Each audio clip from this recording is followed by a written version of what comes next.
it's time to develop your idea into a testable question. Serena, you had several really good ideas from our image. Can you pick one of those and lead us through how you might develop that into a testable question? Looking at the picture, I'd seen the plant growing out of the storm drain, and that might lead to questions of how do plants grow, under what conditions do they grow best. And so you want to just pick one idea, one thing to test, so I might restrict my question to how much dirt does a plant need to grow? Or you could decide instead to test different fertilizers, but you want to pick one bite-sized science question and then use that to set up your science investigation. Okay, so you might be able to vary the amount of dirt, and we would want to keep track of the amount of dirt or the different types of fertilizers.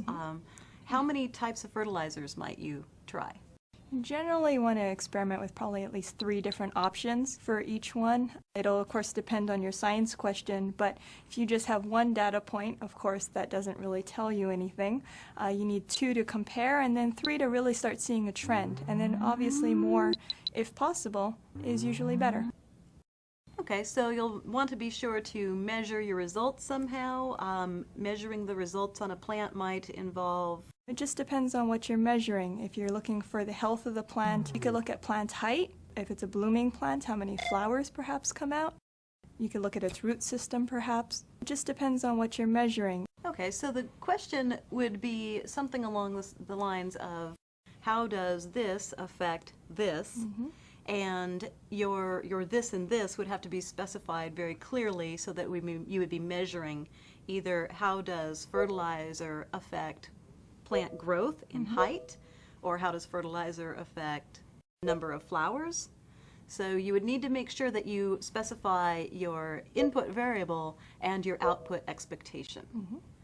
Okay, so Arby, tell me about one of the things you saw in this image that you could ask a question about and what your development of that question would entail.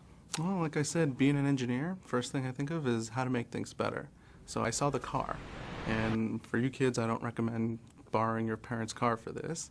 Well, my idea is get a mousetrap, and you can actually build a mousetrap car from this. There's 2 kinds of cars. You can have one for distance, and you can have one for speed. So either pick first whether you want to build a hot rod or a Prius.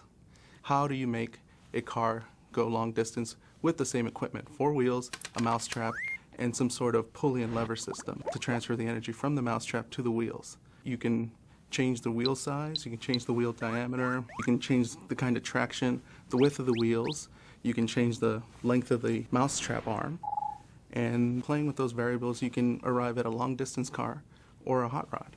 There are instructions all over the internet on how to build a basic mousetrap car. So you can find that and then introduce your variable. Remember, you want to ask your question, how does this affect this? And so perhaps, as Arby suggested, you would want to vary the wheel diameter and say, how does wheel diameter affect distance traveled?